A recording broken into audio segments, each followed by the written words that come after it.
今回の産業まとめ。韓国政府、緩和策発表。宗教施設の対面礼拝一部許可。排除された違反常習協会。韓国政府は感染拡大が続く中、社会的距離を置くステップ4の首都圏にある宗教施設に対して、緩和策を発表しました。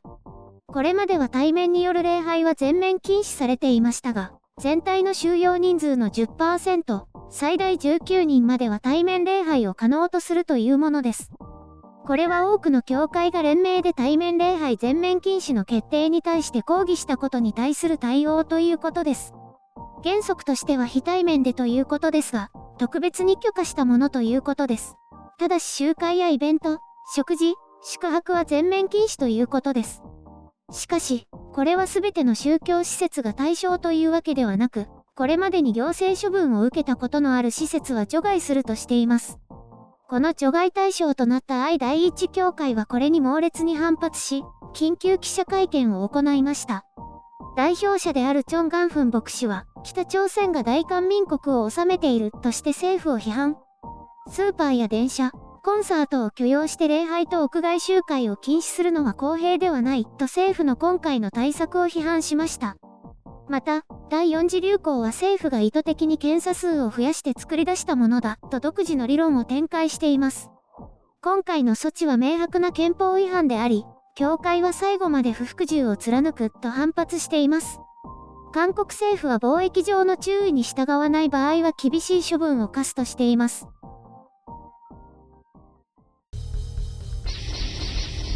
編集所感。今回の概要。問題の愛第一教会。政府が北朝鮮に操られてる？K貿易、このままでいいの？先週の週末もこの問題とされている愛第一教会で集団礼拝が強行されたと報じられていました。なんかこれも自己診断キットを使って感染確認したりと一応の努力はしていたようです。まあ、そんなもので許可されるわけではないというのが行政側の立場ということなんでしょうけど、市の職員が内部を確認しようとしたそうですが、教会の弁護団がブロックしたので最終的には確認できていないということだそうです。要するに決定的な証拠はないということだそうですね。まあ、ありとあらゆる対策を講じたようで。その、代表牧師の記者会見映像を見て驚いたのは、いきなり北朝鮮が出てきたことですね。ずっこけそうになりました。ああ、そういうところから来る、って感じですね。あ、この人たちってもしかしてそっち側なんて思ってしまいました。なんというか、政治と宗教の対立構造を作ろうとしているようですね。北朝鮮に操られた政府が我々を弾圧しようとしているみたいな。私のような第三者からすれば、単に政府の防疫措置を守らないからだけにしか思えませんけどね。まあ、いろいろ解釈があるんですね。でもね、こんな感じなので、政府が意図的に検査を増やして感染者を増やしているっていう陰謀論めいたものまで出てきましたね。これもちょっと考えれば政府が意図的に陽性判定者を増やす理由がないんですけどね。確かに感染拡大が始まって、検査に列をなす人が増えたので検査数自体は増えたようですけど、これは実際の検査数と陽性判定率、これの因果関係を調べる必要があると思いますね。ちょっと最近の韓国政府の発表だと毎日の検査数がわかりにくくて、私もこのあたりについては把握していません。もう以前のように細かなデータとか全然分析してないから、ある意味政府発表で傾向がわかればエリア的な感じです。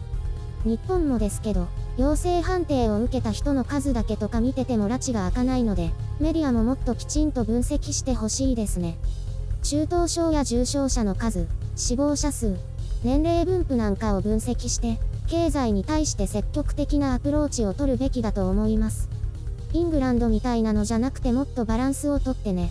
あれはちょっと極端だから。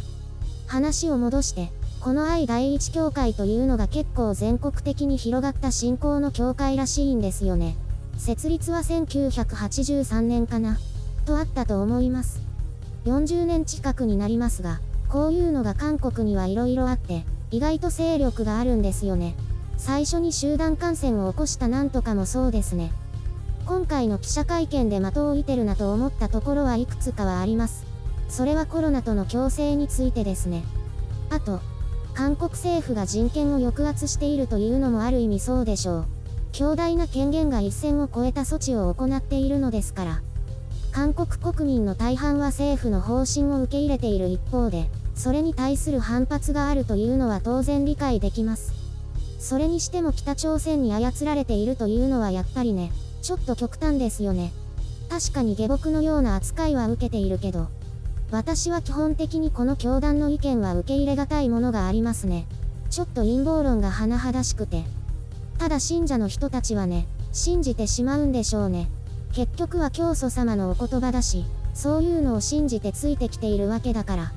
政治と宗教はそういう信念に基づいてっていうところで似ているところはあって、どちらも信じたい情報を集めてそればかりを信じる傾向にあります。結局それが無条件信仰とか無条件称賛、無条件批判につながるので私はそういうのとは距離を置きたいですけどね。韓国政府も徹底的に感染を抑え込む路線を継続していますけど、ワクチン接種だけを出口にそういう考えに陥るのはどうかとも思います。日本もそうだけど、なかなかこうしたあたりの考えを変えるのは難しいのかな。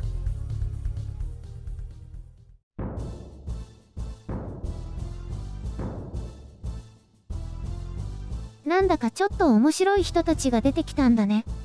出てきたというか昔からずっとこんな感じなんじゃないかと思うけどね。なんか保守系の教団なのかな。そういうのあるんだ。日本にもそういうのあるの？それ聞いちゃう。私の知る限り、そっち寄りの新興宗教はあるね。でもかなり複雑なんだよね。宗教にもそういう政治的な偏りってあるんだ。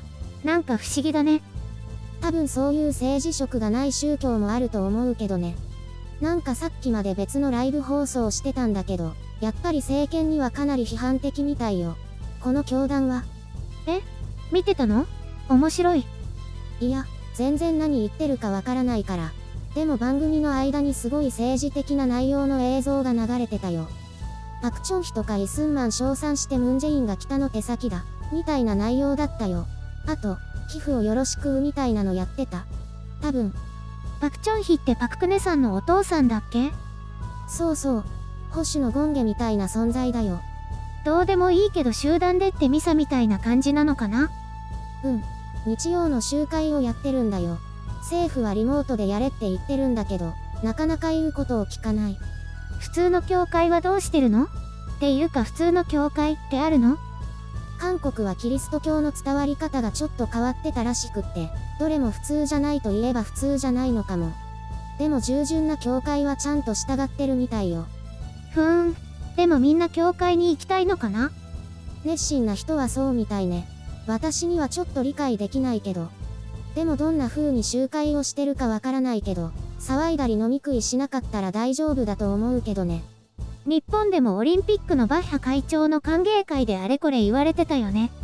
あれは問題ないと思うけど、政府が厳しいことを国民に要求しておきながらやるっていうのが理解を得られないんじゃないかな。私はあれもリモートでいいって思ったけど。なんか五輪も結局東京都がやるのか国がやってるのかよくわかんないね。小池さんの存在感なさすぎ。集まれ、白雪姫のてんこ盛り。教会の懺悔室ってあるでしょ？ほら、牧師さんに誰にも言えない悩みを打ち明けたりするあれ。牧師さんじゃなくて神父さんかな？カトリックが神父でプロテスタントが牧師かな？逆だったかも。あれって日本はあまり馴染みがないよね。日本人っていうか、クリスチャン以外には馴染みがないよ。暗い箱に入って、知らない人に大事な悩みを打ち明けるなんてなんだか変な感じ。基本的には馴染みの教会というか、近所のいつも行ってる教会で話すんじゃないの？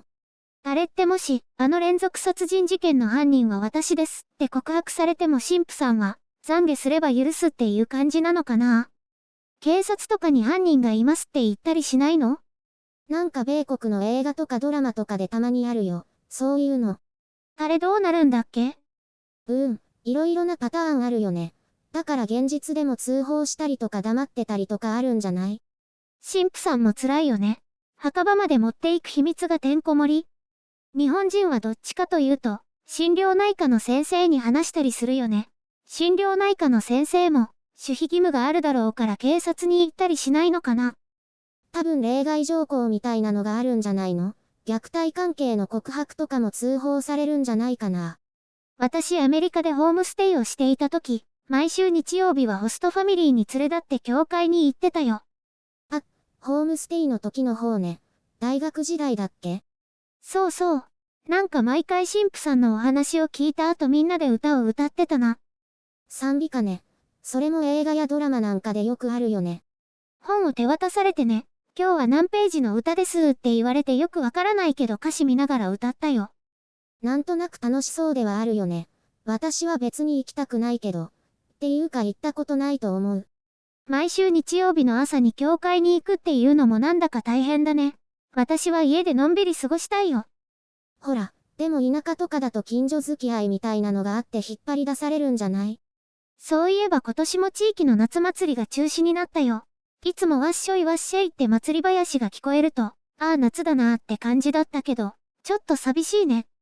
お盆休みはゆるりん家に遊びに行くね。あ、今週の4連休もね。お盆休みもなの？